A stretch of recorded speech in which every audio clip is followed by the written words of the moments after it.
Hi friends, പുതിയൊരു വീഡിയോയിലേക്ക് എല്ലാവർക്കും സ്വാഗതം. വീഡിയോയിലേക്ക് പോകുന്നതിന് മുമ്പ് തന്നെ ചാനൽ ആരെങ്കിലും ഫസ്റ്റായിട്ട് കാണുന്നുണ്ടെങ്കിൽ ഫസ്റ്റ് സബ്സ്ക്രൈബ് ചെയ്ത് ലൈക്ക് ചെയ്ത് സപ്പോർട്ട് ചെയ്ത് കാണാം. അമലും അപർണയും ഇരുന്ന് ഭക്ഷണം കഴിക്കുകയാണ്. അപ്പോൾ അമ്മ എടുത്ത് കൊടുക്കുകയൊക്കെ ചെയ്യുന്നുണ്ട്. അവിടെ വന്നിട്ട് ഹണി പറയാണ്, hi Amal, nice to meet you. അന്നേരം അപർണ മനസ്സിൽ ചിന്തിക്കുകയാണ്, പിന്നെ അവളുടെ ഒരു നൈസ് ടു മീറ്റ് യു. പിന്നെ അവൾ പറയാണ്, എല്ലാവരും ഭക്ഷണം കഴിച്ചിട്ട് പോയെന്നാണ് ഞാൻ കരുതിയത്. അത് കേട്ട് എല്ലാവരും പരസ്പരം നോക്കുകയാണ്. ബിസിനസ്സൊക്കെ എങ്ങനെ പോകുന്നു അമൽ? അപ്പോൾ അമൽ പറയാണ്, അത് ചോദിക്കാനാണോ നിങ്ങൾ വന്നത്? എനിക്ക് മനസ്സിലാവുന്നില്ല, നിങ്ങൾ എന്നെ ഒരു ശത്രുവിനെ പോലെ കാണുന്നത് എന്തിനാ? ഞാൻ നിങ്ങളുടെ ഒന്നും അപഹരിക്കാൻ വന്നതല്ല. അജയ് വാങ്ങിയ പണത്തിൻ്റെ പേരിൽ ഞാൻ പെട്ടുകിടക്കാണ്. അജയ് ഏട്ടനുമായിട്ടുള്ള നിങ്ങളുടെ ഇടപാട് ഞങ്ങൾ അറിഞ്ഞിട്ടാണോ? അമൽ പറയാണ്, അതിനുത്തരം പറ ആദ്യം. അപ്പോൾ അമ്മയും പറയാണ്, അതാണ് ഞങ്ങൾക്ക് അറിയേണ്ടത്. നിങ്ങളോട് ഞാൻ ചോദിച്ചോ? നിങ്ങൾക്ക് തരാൻ മനസ്സുണ്ടെങ്കിൽ വാങ്ങിച്ചിട്ട് പോകാം എന്നേ ഞാൻ പറഞ്ഞുള്ളൂ. അപ്പോൾ അമൽ ചോദിക്കുകയാണ്, എങ്കിൽ നീ ഇവിടെ കയറി താമസിക്കുന്നത് എന്തിനാ? പിന്നെ ഹണി പറയാണ്, ഇത് ഞാനും അജയും തമ്മിലുള്ള പ്ലേ ആണെങ്കിലോ? അപ്പോൾ അപർണ, മനസ്സിലായില്ല. നാടകം കളിക്കാൻ ബഹുമിടുക്കനല്ലേ അമലിൻ്റെ ഏട്ടൻ? അജയ് തന്നെ എന്നെ ഇങ്ങോട്ട് വിളിച്ചതായിക്കൂടെ?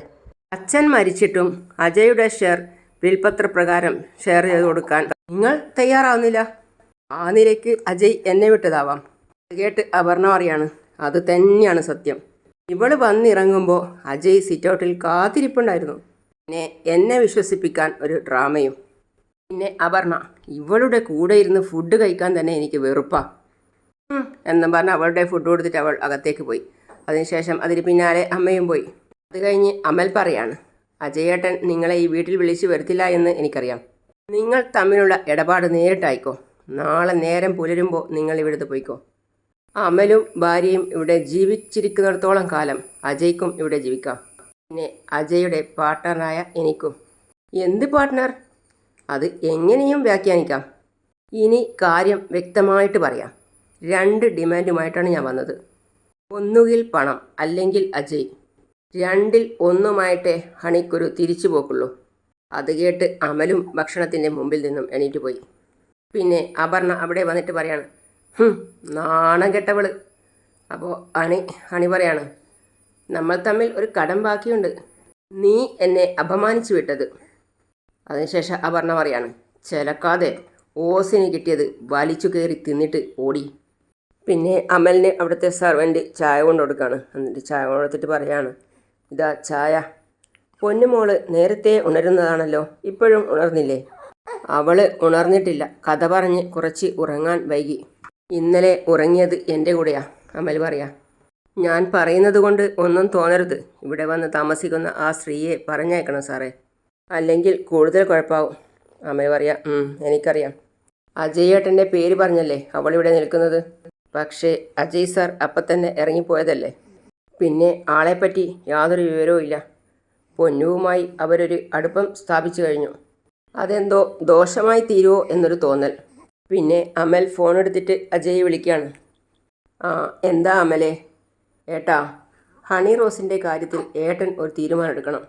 നീ തന്നെ എന്നോടിത് പറയണടാ. അവൾ വന്നിരിക്കുന്നത് അജയെ ലക്ഷ്യം വെച്ചുകൊണ്ടാണ്. ഞാൻ ഇതിൽ കയറി എന്ത് കോംപ്രമൈസാണ് ഉണ്ടാക്കേണ്ടത്? ജാനകി ഇങ്ങനെ കിടക്കുമ്പോൾ ആരും എന്നെ ഒന്നിനും പ്രതീക്ഷിക്കണ്ട. നീയെങ്കിലും കുറച്ച് ദയ കാണിക്ക്. ഇത് അഭിയേട്ടൻ്റെ വീടാ.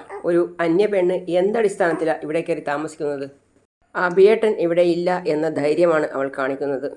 പിന്നെ അവളൊരു കുടുംബാംഗത്തെ പോലെയാ ബിഹേവ് ചെയ്യുന്നത്. എല്ലാവർക്കും ഒപ്പം ഇരുന്ന് ഭക്ഷണം കഴിക്കുന്നു. അവൾ സ്വയം കുക്ക് ചെയ്യുന്നു. അഭി പറയാണ് അമലിനോട്, എടാ, നിന്റെ വായിലെന്താ നാവില്ലേ? നിനക്കും അവിടെ നിന്ന് ഒന്ന് പ്രതികരിച്ചൂടെ? അവൾ പറഞ്ഞത് അജയ്ക്ക് ഈ വീട്ടിൽ ഉള്ള സ്ഥാനമേ എനിക്കും ഉള്ളൂ എന്നാണ്. അല്ല, നിരഞ്ജനേട്ടത്തി ഇങ്ങനെ നിൽക്കുമ്പോൾ അജയുടെ പേര് പറഞ്ഞ് ഒരുത്തി കയറി വന്നാൽ അവൾ ഇവിടെ ആധിപത്യം സ്ഥാപിച്ചാൽ പിന്നെ നമുക്ക് കണ്ടു നിൽക്കാൻ പറ്റുമോ? അജയേട്ടൻ മുങ്ങിക്കളയണമെങ്കിൽ ഹണി റോസിന് അത്രയും പവറുണ്ട് എന്നല്ലേ നമ്മൾ കരുതേണ്ടത്. 25 കോടിയാണ് അജയേട്ടൻ അവൾക്ക് കൊടുക്കാനുള്ളത്. നമ്മൾ വിചാരിച്ചാൽ അവളെ സെറ്റിൽ ചെയ്യാൻ പറ്റുമോ? അഭിയേട്ട, ഇത് നിസ്സാര കാര്യമൊന്നുമല്ല. എനിക്കറിയാം ജാനിയടുത്തി ഇങ്ങനെ കിടക്കുമ്പോൾ അഭിയേട്ടന് ഒന്നും ചെയ്യാൻ കഴിയില്ലെന്ന്. നീ അവളോട് സംസാരിക്കേ.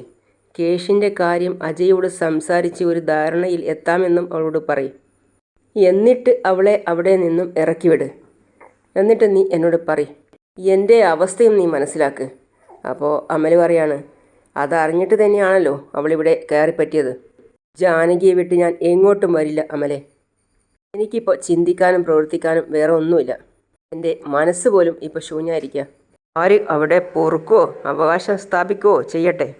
എന്നെ ഒന്ന് വിട്ടേക്ക് അഭി പറയാം. അഭിയേട്ടൻ അത് മാത്രം പറയരുത്. ഈ വീട് കൺമണി പോലെ കാത്തു സൂക്ഷിച്ച ഒരാളാണ് ജാനിയടുത്തി.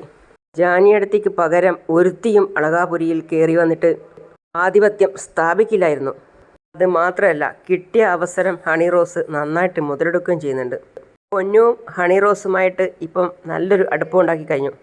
അവൾക്ക് ഭക്ഷണം കൊടുക്കുന്നതും സദാ നേരം കൂടെ കൊണ്ട് നടക്കുന്നതും ഇപ്പോൾ ഹണി റോസാണ്. പറഞ്ഞ പൊന്നുവിനെ അവഗണിക്കുമെന്ന് നന്നായിട്ടറിയാലോ അഭിയേട്ടന്. ആ അവസരം ഹണി റോസ് മുതലെടുത്ത് കഴിഞ്ഞു. ഇത് എവിടെ ചെന്ന് നിൽക്കും എന്നെനിക്കറിയില്ല ഏട്ടാ. അല്പം മുമ്പ് മഞ്ജു ചേച്ചി വന്ന് പരാതി പറഞ്ഞു. അത് നമ്മുടെ കുടുംബത്തിനും ഒരു അപമാനമാണ്. ഹണി റോസിനെ ഇവിടെ നിന്നും എങ്ങനെയെങ്കിലും ഒഴിവാക്കിയേ പറ്റൂ. അതിന് ഒന്നിതുവരെ അഭിയേട്ടൻ വന്നിട്ട് പോകണം. ഞാൻ അഭിയേട്ടനോട് അപേക്ഷിക്കുകയാണ്. നീ ഫോൺ വെക്ക്, ഞാൻ നിന്നെ വിളിച്ചോളാം. അമൽ മുറിയിലേക്ക് വരുന്ന സമയത്ത് അപർണ മുടിയൊക്കെ ചീകിയിട്ട് ഒരുങ്ങാണ്. അപർണ പറയാണ് അമലിനോട്, കഷ്ടകാലം വരുമ്പോൾ കൂട്ടത്തോടെ വരുമെന്ന് പറയുന്നത് എത്ര സത്യമാണ് അല്ലേ? ആ, അളകാപുരിയിലെ ശനി ദശ തുടങ്ങിക്കഴിഞ്ഞു. കാർ റേസിങ്ങിന് പോയവൾ ട്രോഫി വാങ്ങാൻ നേരെ ഐസിയുവിലേക്ക്. ആ സമയം ഒരാളുടെ രഹസ്യക്കാരി കുടുംബത്തിൽ കയറി പൊറുതിയും തുടങ്ങി. ജാനകി ഹോസ്പിറ്റലാണെന്നറിഞ്ഞിട്ട് എവിടുന്നോ ഒരുത്തൻ കയ്യും കണ്ണുമായിട്ട് ഇവിടെ എൻട്രി ആയിരിക്കുന്നു.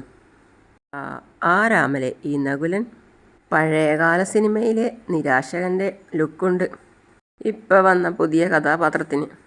കൂടെ ഒരു പഴയ പാട്ടിൻ്റെ ബീജയും കൂടി കൊടുത്താൽ നകുലൻ എന്ന കഥാപാത്രം പെട്ടെന്ന് രജിസ്റ്റർ ആവും. നിർത്തടി. ഹോസ്പിറ്റലിൽ കിടക്കുന്ന ജാനിയടുത്തിയുടെ സ്വഭാവം അറിഞ്ഞാൽ എൻ്റെ കയ്യിൽ നിന്ന് മുഖമടച്ച് അടി വാങ്ങും നീ. പിന്നെ അടിക്കാൻ മാത്രം മുഖം കൊണ്ട് നടക്കുകയല്ലേ അപർണ? അത്രയ്ക്ക് കൈ തരിക്കുന്നുണ്ടെങ്കിൽ ദേ ആ ചുമരിൽ അടിച്ച് നിൻ്റെ കൈയുടെ തരിപ്പങ്ങ് തീർക്ക്. അതുമായിട്ടേ അപർണയുടെ അടുത്ത് വരണ്ട. പിന്നെ അമല് പറയാണ്, എന്ത് അനാവശ്യവും പറയാം എന്നായി നിനക്ക്. അവർ അഭിയേട്ടൻ്റെ പരിചയക്കാരാ. ഹോസ്പിറ്റലിൽ വന്ന് അന്വേഷിച്ചതും അഭിയേട്ടനെയാണ്. നിനക്കത് വിശ്വസിച്ചല്ലേ പറ്റൂ. മറ്റൊരുത്തൻ്റെ ഭാര്യയുടെ അവസ്ഥ കണ്ട് മുഖവും ചുമന്ന് കണ്ണും നിറച്ച് നിൽക്കേണ്ട കാര്യമൊന്നും ഒരു പരിചയക്കാരനില്ല. ഏറി വന്നാൽ ഒരു സഹതാപ പ്രകടനം. ഹോസ്പിറ്റലിൻ്റെ വെളിയിൽ വെച്ച് ഞാനവരെ കണ്ടതാ, ഇന്ദ്രജയെയും അവളുടെ അനിയനെയും. അത് കേട്ട് അമൽ ചോദിക്കാണ്, അവരെന്താ നിന്നോട് പറഞ്ഞത്? ജാനകിയും നകുലനും തമ്മിൽ വിവാഹത്തിന് മുമ്പ് പ്രണയത്തിലായിരുന്നു എന്ന് പറഞ്ഞാൽ എൻ്റെ കൈ ധരിക്കില്ലേ? അപ്പോൾ പിന്നെ ഞാൻ പറയാതിരിക്കുന്നതല്ലേ നല്ലത്. അവർ ബാംഗ്ലൂരിൽ നിന്നും വന്നതാ, പക്ഷേ അവർ ഇവിടം വിട്ട് പോയിട്ടില്ല. ഇടയ്ക്കിടയ്ക്ക് അവർ ഹോസ്പിറ്റലിൽ വരും. ജാനിയടുത്തിയെപ്പറ്റി നീ എന്ത് അപരാധം ഏൽപ്പിച്ചാലും അതൊന്നും ഏൽക്കാൻ പോകുന്നില്ല. അത് കേട്ട് അപർണ പറയണം, നീയൊക്കെ കണ്ടാലും അറിയാൻ പോകുന്നില്ല, കൊണ്ടാലും അറിയാൻ പോകുന്നില്ല.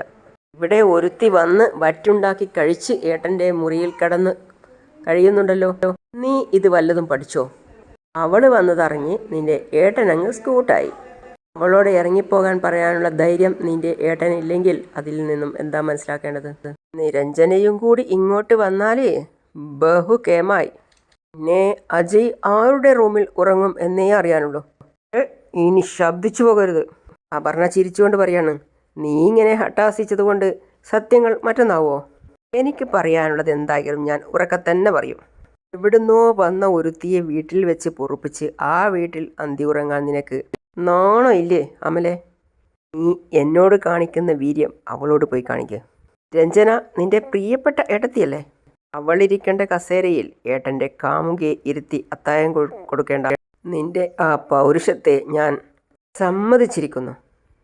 ഓണം കിട്ടവൻ. അപ്പോഴേക്കും അമൽ അവളെ അടിക്കാനായി കയ്യോങ്ങി. ആ കയ്യിൽ കയറി അവൾ പിടിച്ചു. എടീ എന്ന് പറഞ്ഞ് അടിക്കുവാണ്. ഇത് വേണ്ട അമലെ. അങ്ങാടിയിൽ തോറ്റതിന് അമ്മയോടും വേണ്ട, ഭാര്യയോടും വേണ്ട. ഒരു തെറ്റും ചെയ്യാത്തവരെ പഴി പറഞ്ഞ് നടക്കാനേ നിനക്ക് കഴിയും അമലെ. നീ എന്നെ സംശയിച്ചപ്പോൾ ജാനകിയുടെ ജീവനെടുക്കാൻ മറ്റൊരാൾ വന്നു. അത് നീ അറിയാതെ പോയി. ഇവിടെ മറ്റൊരുത്തി അഴിഞ്ഞാടുന്നത് കണ്ടിട്ടും നിനക്ക് മാത്രം കാഴ്ചയില്ല. കഷ്ടം. അപ്പോൾ അമല് പറയാണ്, ഇത് അഭിയേട്ടൻ്റെ വീടാ. അഭിയേട്ടനറിയാം എന്ത് വേണം എന്നൊക്കെ. അഭി വന്ന് ഹണിയെ ഇറക്കി വിടും എന്ന് കരുതിയിരിക്കണോ നീ? അഭി വന്ന് അവളെ ഇറക്കി വിടുവോ അല്ലെങ്കിൽ ഭാര്യയുടെ കാമുകനെ ഇറക്കി വിടാൻ പോവോ? ആ കൺഫ്യൂഷനിലാണ് ഞാൻ എന്ന് പറഞ്ഞ് അവൾ ചിരിക്കുക.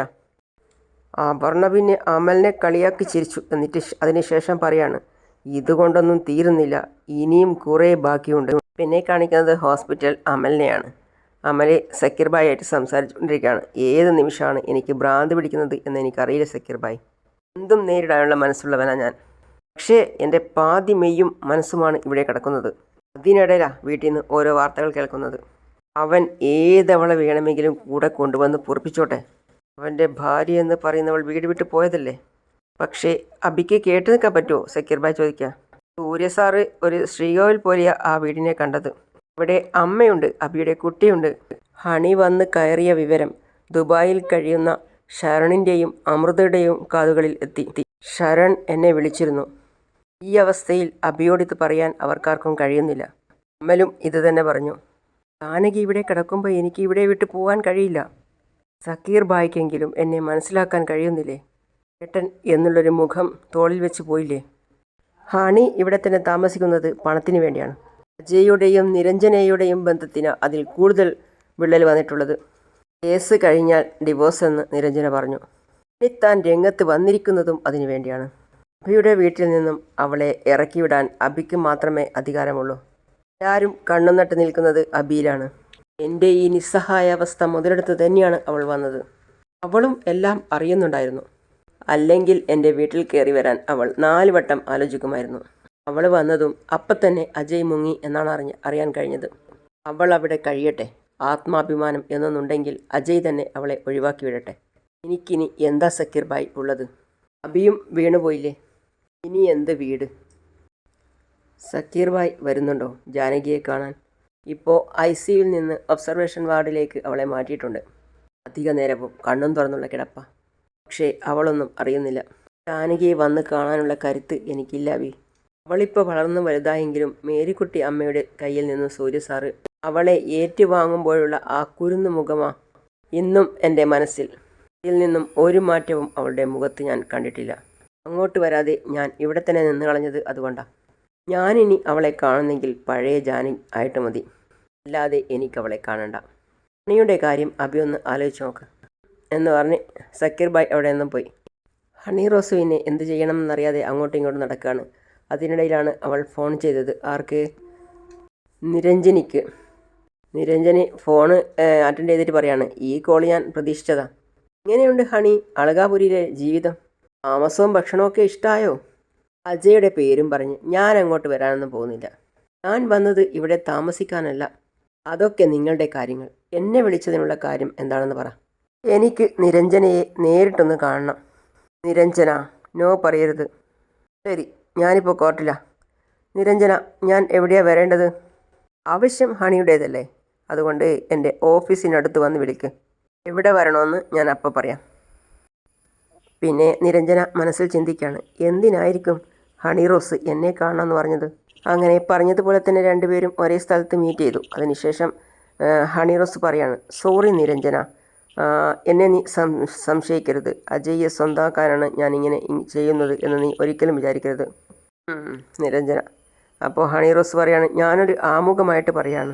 എനിക്കറിയാം ഹണി റോസ് എത്രമാത്രം കഷ്ടപ്പെടുന്നുണ്ട് എന്നും എനിക്കറിയാം. ഇനി ആമുഖമൊന്നും വേണ്ട. നമ്മൾ ആദ്യം പരിചയപ്പെടുന്നത് തന്നെ അച്ഛൻ്റെ ഒരു ക്ലയൻറ്റ് എന്ന് പറഞ്ഞല്ലേ, തോന്നുന്നുണ്ടോ? അജയ് പറഞ്ഞു തന്നതുപോലെ ഞാൻ ചെയ്തു, അത്രമാത്രം. പിന്നെ നിരഞ്ജന പറയാണ്, പറഞ്ഞോളൂ, എനിക്ക് സമയം കുറവാണ്. നിങ്ങൾ രണ്ടുപേർക്കും വേണ്ടി ഞാൻ എന്താ ചെയ്യണ്ടേ? ഹണി റോസിന് തുറന്നു പറയാം. ഹണി ഞങ്ങൾക്കിടയിലല്ല, ഞാൻ നിങ്ങൾക്കിടയിലാണ് വന്നുവിട്ടത്. അതുകൊണ്ട് തന്നെ എന്നിൽ നിന്നും നിഷേധമായിട്ട് ഒന്നും ഉണ്ടാവില്ല. നമുക്ക് ഫ്രീ ആയിട്ട് തന്നെ സംസാരിക്കാം. കഴിഞ്ഞ തവണ ഞാൻ വന്നപ്പോൾ തന്നെ നിരഞ്ജനയെ കാണാൻ ക്ഷണിച്ചതാ. നിരഞ്ജന ആ സമയത്ത് വന്നില്ല. ഇനി ഞാനൊരു സത്യം പറയട്ടെ, അജയ്ക്കൊപ്പം ഉള്ള ഒരു ജീവിതമല്ല എൻ്റെ ലക്ഷ്യം. അങ്ങനെയാണ് ഇന്നത്തെ ഭാഗം അവസാനിക്കുന്നത്. അടുത്തതായി കാണിക്കുന്നത് ഹണി റോസിനെ വിളിപ്പിച്ചിട്ട് അഭിറാം പറയാണ്. അഭിറാം ഹണി റോസിനെ വിളിപ്പിച്ചിട്ട് പറയാണ്, ഇപ്പം ഞാൻ പറയുന്നത് നീ കേട്ടേ പറ്റൂ. ഞങ്ങളൊരു കേസിലാണ്, അതിൻ്റെ വിധി ഉടനെ ഉണ്ടാവും. നിരഞ്ജന ഡിവോഴ്സിന് പോവുകയാണെന്നുണ്ടെങ്കിൽ അജയ് എൻ്റെ വഴിക്ക് വരും. നിങ്ങൾക്കൊന്നിച്ച് ജീവിക്കാം. ഡിവോഴ്സ് വേണ്ടെന്ന് നിരഞ്ജന തീരുമാനിക്കുക. അവരൊന്നിച്ച് ജീവിക്കുകയും ചെയ്താൽ എനിക്ക് കിട്ടാനുള്ള പണം അഭിറാം തരുമോ? പിന്നെ അപർണ പറയാണ്, ഹണി റോസിൻ്റെ പ്രശ്നം പരിഹരിക്കണമെങ്കിൽ അജയ് നിരഞ്ജനയെ ഡിവോഴ്സ് ചെയ്ത് അവളെ അങ്ങ് കെട്ടണം. അങ്ങനൊരു ഉറപ്പ് അവൾ ചോദിച്ചു കാണും. നിന്റെ ഏട്ടൻ നിലം തൊടാതെ ഓടാനുള്ള കാരണം അത് തന്നെയാണ്. അപർണയുടെ സംസാരം കേട്ട് അമൽ എന്ത് പറയണം എന്നറിയാതെ ഇരിക്കുകയാണ്. അങ്ങനെയാണ് ഇന്നത്തെ ഭാഗം അവസാനിക്കുന്നത്. അടുത്ത പുതിയ വിശേഷമായിട്ട് വീണ്ടും കാണാം. അതുവരേക്കും സീ യു ഓൾ.